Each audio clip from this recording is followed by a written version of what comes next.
Bonjour, ici Christophe Wiegert, bienvenue dans cette vidéo dans laquelle je vais vous expliquer mon parcours depuis que je suis tout petit en fait. Et je vais vous expliquer tout mon parcours professionnel, mon parcours artistique dans cette vidéo.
Bonjour à tous, je suis actuellement ici à Gembloux.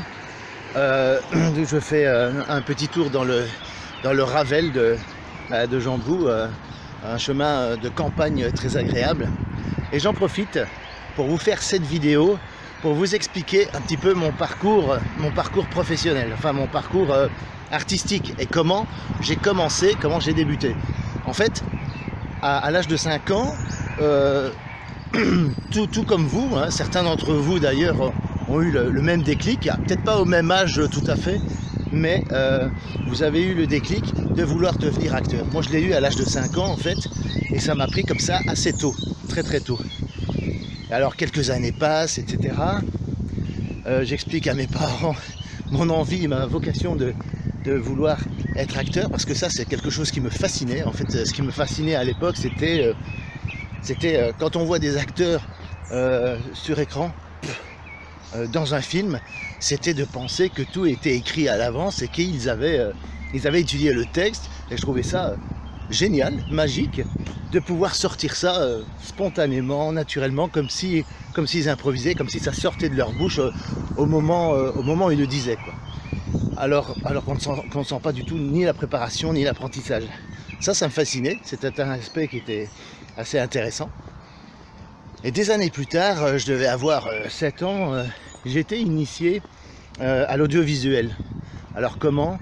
C'est très simple, ma mère m'avait inscrit dans une sorte d'atelier, un atelier qui était centré sur la pratique et l'initiation à la vidéo. À l'époque, c'était l'émergence de la vidéo, VHS, etc., Betacam, enfin voilà. En tout cas, c'était peut-être pas l'émergence, mais c'est à ce moment-là que je l'ai découvert, mais ça existait certainement bien avant. Et j'étais initié à la vidéo grâce à une ASBL qui proposait donc ces activités créatives à des jeunes de entre 7 et 10 ans, 13 ans grand maximum. Et j'ai été initié, c'est-à-dire que c'était un atelier où on touchait à tout, c'est-à-dire on écrivait des petits sketchs, des petites choses, et on utilisait la caméra pour se filmer, on faisait des petits courts-métrages, mais vraiment, c'était vraiment très court, c'était pendant une semaine, non-stop, on faisait un court-métrage, on écrivait ensemble, on tournait ensemble dans le lieu où on était, et cette ASBL a été pour moi un déclic, où j'ai vu que la caméra, c'était passionnant, le son, le micro, comment ça se passe dans les grosses lignes, et surtout pouvoir jouer la comédie devant une caméra, ça c'était vraiment très inspirant, très intéressant. Et c'est là que j'ai eu une sorte de déclic où je me suis dit tiens, on peut apprendre des choses en pratiquant et sans s'ennuyer autour d'une table, dans une classe enfermée comme à l'école, etc., où on apprend de la théorie. Là, on apprend un petit peu de théorie, mais beaucoup de pratique derrière, puisque vu que c'est un atelier pratique, donc il y a forcément beaucoup d'exercices, on passe à l'action, quoi. Et ça, c'est une ASBL qui m'a initié. Et déjà à ce moment-là, j'avais certaines envies de progresser dedans. Alors j'étais un peu maladroit à l'époque et tout, c'est normal parce qu'on est jeune, on commence, etc. On peut pas être 100% naturel quand on commence, mais en tout cas j'avais envie de progresser dedans et puis de continuer. Alors après, alors que j'étais justement dans un de ces stages, l'animateur en question m'avait dit qu'il y avait une école de cinéma qui permettait justement d'approfondir ses connaissances et d'apprendre notamment le montage, la réalisation, etc. Et il m'a parlé de l'INRACI. Et après, je suis allé à l'INRACI, quoi. Mais je reviens avant de vous parler de mon inscription à l'INRACI à Bruxelles, qui est une école de cinéma. Notamment, on peut apprendre la photo, l'électronique, etc. Enfin, il y a plein de choses, dont le cinéma.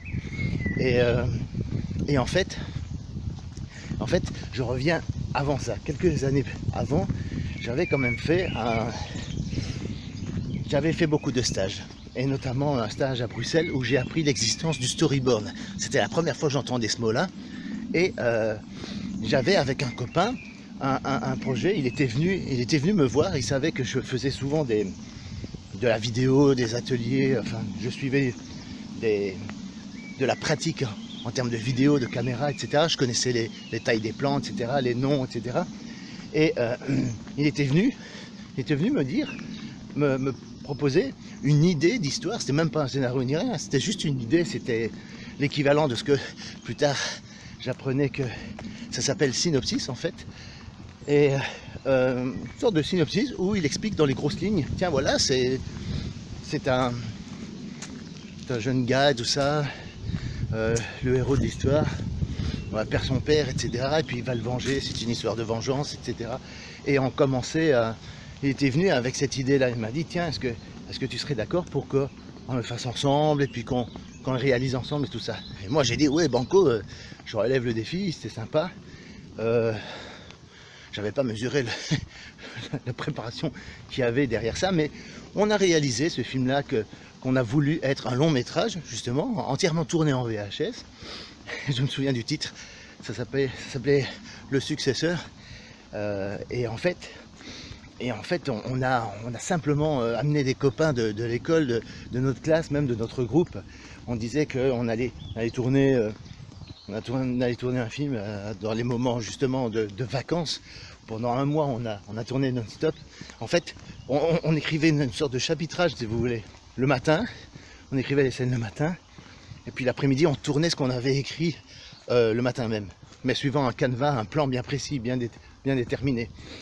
Et ça permettait de rebondir sur les copains qui eux, avaient trouvé pendant les vacances un job de vacances. Et de rebondir pour tel ou tel rôle. Tiens, bah lui, on va pas trop le mettre à l'image et tout, parce que de toute façon, tout à l'heure, il peut pas tourner parce qu'il est pris, etc. Enfin voilà, on rebondissait sur la disponibilité de tout le monde, en fait. Et inconcevable dans les milieux professionnels. On n'écrit pas une scène le matin pour la tourner l'après-midi. C'est de la folie, quoi. De la folie. Donc on réfléchit beaucoup plus au scénario dans le domaine professionnel une fois qu'on s'est professionnalisé. Ben voilà, mais c'est pas grave. Le but était avant tout de s'amuser, de se faire plaisir en tournant un film, simplement, avec les copains qui, bon voilà, c'était pour la plupart, c'était une première expérience audiovisuelle, même pas cinématographique, plutôt de vidéo, on va dire. Et je les ai dirigés au fur et à mesure, avec tout ce que j'avais appris pendant ces stages justement de vidéo à l'atelier pratique, qui s'appelle d'ailleurs l'atelier sorcier ASBL. M'a appris énormément de choses par rapport à ça, et tout ce que j'ai appris, et notamment le storyboard, je me suis dit ça c'est un bon moyen pour bien organiser le tournage et savoir quel plan on va tourner, parce que j'avais fait un premier essai mais ça donnait des rushs où c'était immontable, c'est-à-dire que ça n'arrêtait pas de bouger, on n'était pas organisé ni rien. Je me suis dit c'est pas possible, on peut pas travailler comme ça. Quand j'ai appris l'existence du storyboard, c'est clair que pour ce projet-là de long métrage, eh bien, ça m'a été très utile. Donc, on s'est revu avec mon copain, Ali, que je lui fais signe en passant, s'il regarde cette vidéo. Et en fait, on écrivait la scène, mais en même temps, on storyboardait. À chaque fois, on faisait une case où on dessinait les personnages, la taille des plans, etc. et avec un descriptif de l'action. Voilà, tel personnage, il fait ceci, il fait cela, il sort son arme, il tient l'autre en joue, etc. Enfin voilà, ce genre de truc. Et ça a permis de structurer le tournage et d'avoir des rushs déjà beaucoup plus faciles à monter, parce que c'était filmé avec une caméra sur pied, etc., avec une image très stable. Voilà. Mais ce qui est amusant, c'est en regardant ce film-là maintenant, on voit bien que ça a été réalisé par des jeunes gens, des jeunes ados et tout, et avec une grande naïveté finalement. Mais encore une fois, c'est pas grave. Le but était de se découvrir. Et moi, ce que j'ai découvert en faisant ça, c'est que j'aimais aussi bien être devant la caméra, parce que dans ce film-là, je joue un rôle aussi, mon copain joue un rôle, on joue tous un rôle. Et quand l'un n'était pas devant la caméra, il était derrière, en train de la tenir, etc. Et puis faire des mouvements de caméra qu'il fallait, etc. On s'est organisé comme ça au fur et à mesure. C'était vraiment à l'arrache, c'était à la bonne franquette, mais voilà, le but c'était avant tout de s'amuser.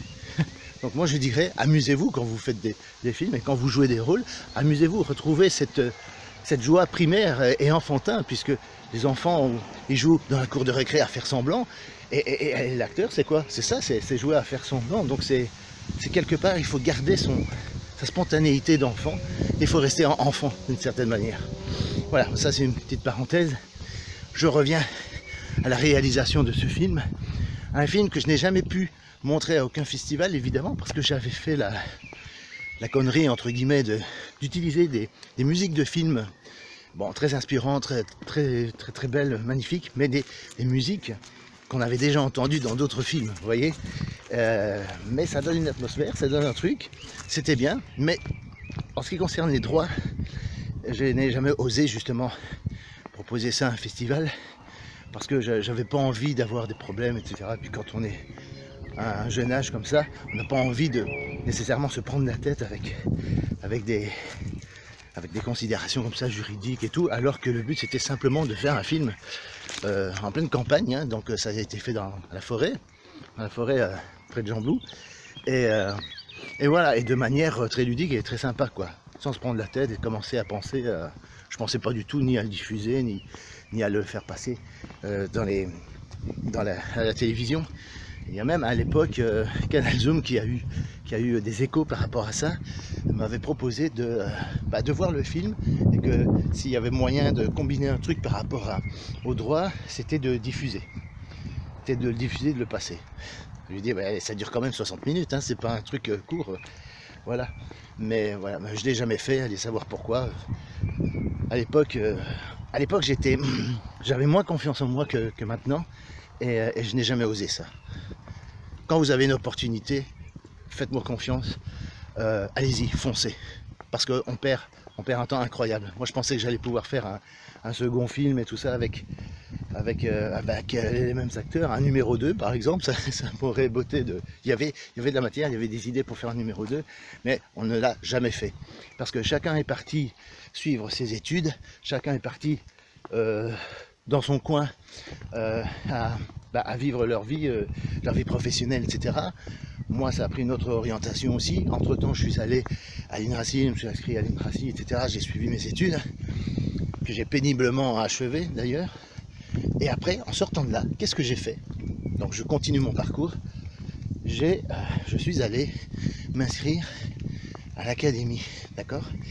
À l'académie en art dramatique, pour apprendre enfin les jeux, les bases du jeu du comédien. J'avais envie d'aller plus loin dans ce genre de truc, et ça m'a permis de faire du théâtre, de jouer des pièces, et de connaître un peu l'ABC du comédien, quoi.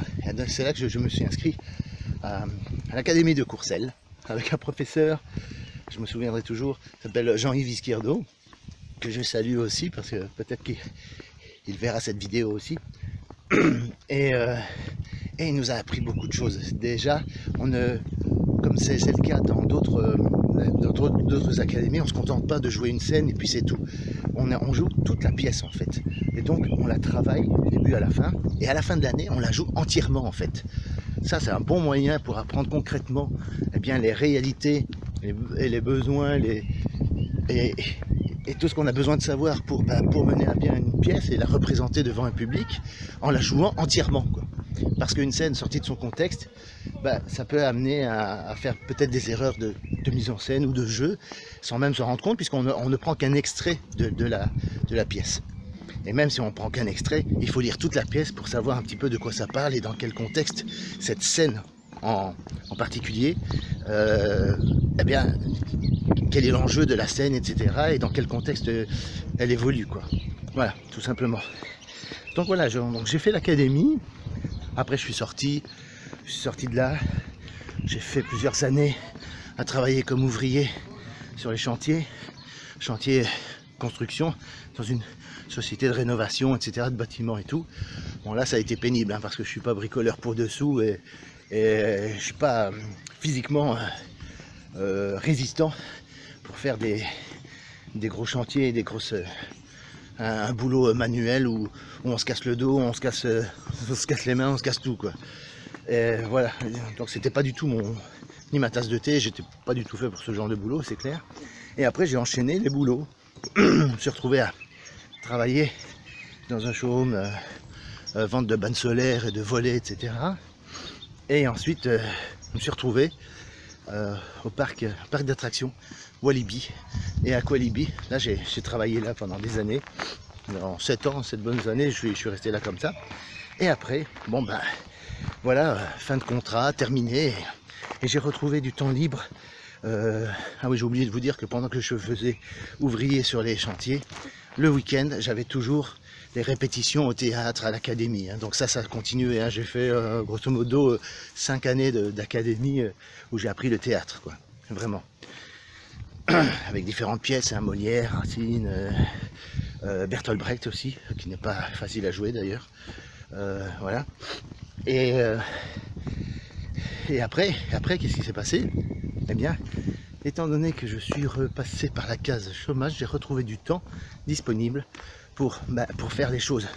J'ai touché, donc pendant ce temps-là, justement à l'académie, je reviens parce que c'est tout un cheminement, c'est tout un mode de pensée par lequel je suis passé, un état d'esprit qui a évolué. C'est que à l'académie, je me suis rendu compte qu'il y avait beaucoup de comédiens, notamment des professeurs qui sont professeurs d'art dramatique, qui sont eux-mêmes comédiens, que je voyais déprimés de temps en temps parce qu'ils n'étaient pas pris pour un casting. Je les voyais déprimés parce que ils restaient longtemps oisifs sans faire une seule pièce de théâtre, sans faire un tournage de film, etc. De temps en temps, des petites silhouettes pour des grands réalisateurs, par exemple. J'ai des professeurs de théâtre qui se sont retrouvés sur les plateaux de tournage de Jacob van der Maal, vous voyez.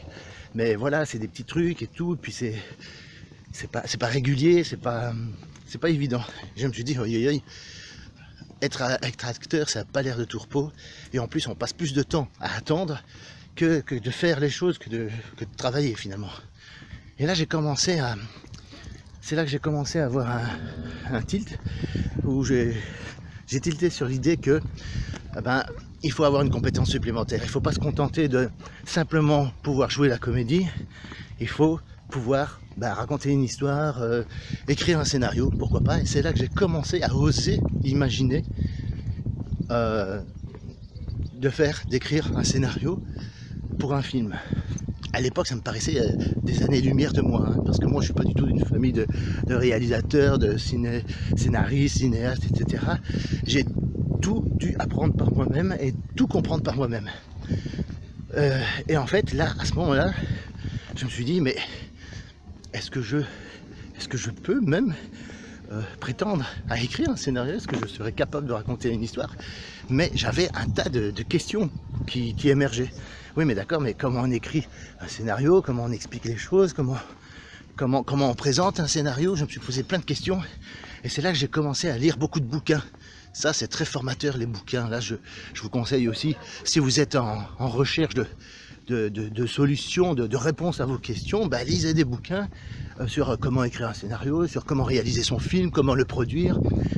Toutes les réponses se trouvent dans les bouquins et souvent à des prix très accessibles parce que un livre à 19 €, 20 € ou plus, eh ben, c'est souvent moins cher que de s'inscrire à une formation qui va vous demander 500 € pour une semaine ou pour 4 jours.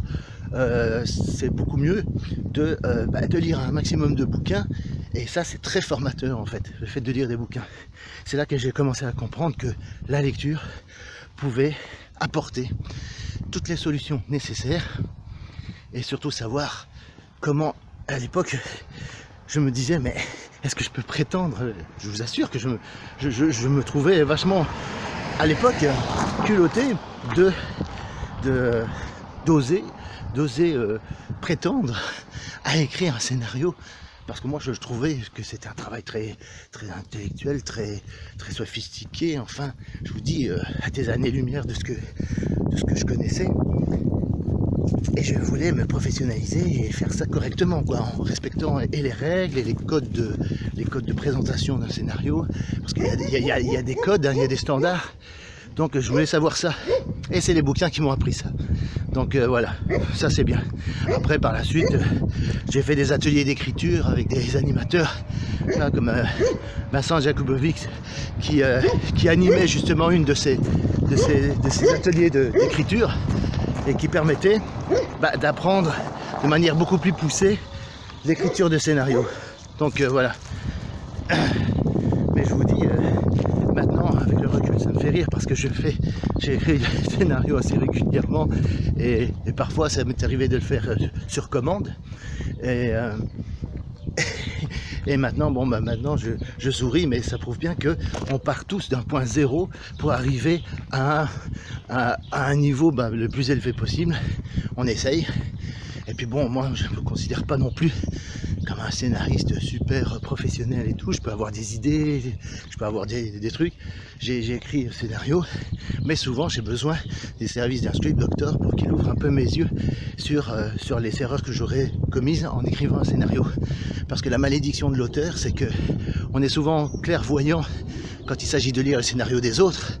On voit les erreurs qu'ils ont commises, etc. Mais quand c'est une histoire qu'on affectionne soi-même, qu'on invente soi-même, eh bien on est un petit peu plus aveugle et on voit moins les petits manquements qu'il peut avoir dans ses propres histoires. C'est ça ce que j'appelle la malédiction de l'auteur, c'est qu'il perd sa clairvoyance quand il s'agit d'un scénario qu'il a écrit lui-même. Donc voilà. Ensuite, je fais l'INRACI, je sors de là, je travaille, je vais à Qualibi. Et pendant ce temps-là, j'ai écrit toute une série de courts-métrages. Hein. J'ai fait une vidéo sur le CV artistique que j'ai. J'ai créé une vidéo où je vous explique par A plus B chaque étape de tout ce que j'ai fait, en vous lisant d'ailleurs mon CV en direct sur la vidéo. Donc je vous invite à la regarder si vous voulez plus de détails. Mais bon, en grosso modo, j'ai commencé à écrire des courts-métrages, etc. Je cherchais le producteur, je les ai envoyés à des producteurs, j'ai jamais eu de réponse. Voilà, c'était très éprouvant, c'était très fatigant. J'ai un peu arrêté d'écrire le scénario du coup, à une certaine époque, donc j'étais découragé parce que j'avais aucun retour sur mon écriture, donc je savais même pas si c'était un problème d'écriture ou si c'est un problème de sujet, de thème, et à chaque fois j'écrivais un nouveau truc. Mais si je ne progresse pas, il y a de fortes chances que les mêmes erreurs revenaient à chaque histoire, à chaque scénario en fait, par manque de retour sur mon travail d'écriture. Donc j'ai pas pu progresser et finalement j'ai arrêté d'écrire, j'ai commencé un peu à me décourager et j'ai un peu stoppé l'écriture scénario parce que je me suis dit à quoi ça sert d'écrire un scénario qui passe jamais à l'étape suivante. Si au moins je voyais ça devenir un film, eh bien je pourrais me dire tiens, oui là ça va pas, effectivement là ça va pas, parce que une fois que c'est réalisé, c'est là qu'on se rend compte des erreurs qu'on a faites à l'écriture même, alors que normalement il faut les sentir déjà avant de tourner le film, mais quand on commence et tout, il faut aller jusqu'au bout des choses, parce que tant que ça reste de l'écriture, on ne voit pas sauter aux yeux les trucs qui manquent dans un scénario, enfin à moins d'être expérimenté, d'avoir l'habitude. Mais d'avoir l'habitude de quoi? De voir telle ou telle erreur s'incarner dans la réalisation d'un film. C'est une fois que le film qui est fait, une fois qu'il est fait, qu'on peut se dire, tiens, ça, là, il y a un problème. Mais c'est un problème de quoi? De mise en scène, de réalisation? Ou alors c'est un problème de scénario? Alors quand la réponse est un problème de scénario, eh bien, on se dit, bah ça, il faut plus le refaire. Et puis là, on progresse vraiment. Donc là, j'avais l'impression un peu de stagner, donc j'en avais marre, donc j'ai arrêté. J'ai commencé à écrire des chansons et tout, parce que ça me paraissait moins long comme travail. Et d'une certaine manière, ça l'était. Et j'ai commencé à écrire des chansons pour une jeune chanteuse qui s'appelait en tout cas à ce moment-là Ambre Delator. Et vous pouvez écouter sur Amazon, si vous tapez Ambre Delator sur Amazon, vous pouvez entendre des extraits des chansons. Si vous voulez, vous pouvez en acheter un ou deux. De toute façon, c'est pas ça qui va me faire gagner de l'argent et devenir riche, parce que de toute façon, bon, c'est pas le but, et c'est pas avec 0,70 cents qu'on s'enrichit. Donc vous pouvez écouter, vous pouvez acheter si vous voulez. Vous avez la possibilité d'écouter ce que j'ai écrit pour cette personne. Ce sera très intéressant pour vous de voir, tout simplement de mieux me connaître, tout simplement, parce que j'ai écrit ça, et après, bon, elle a stoppé, elle a arrêté, elle a fait des interviews radio et tout, elle a commencé à refuser les spectacles, donc elle a suivi une autre orientation. Moi, j'ai continué, et c'est là que j'ai créé le blog Réussir dans le cinéma, parce que il y avait des choses dont je voulais parler, et étant conscient que moi-même j'ai besoin de me former, de rencontrer des gens pour faire des films, parce que c'est un travail d'équipe, les films, et finalement j'ai créé Réussir dans le cinéma pour ça. Donc voilà, grosso modo, on en vient à maintenant, et vous savez ce qu'il y a sur réussirdanslecinema.com, d'accord? C'est un objectif.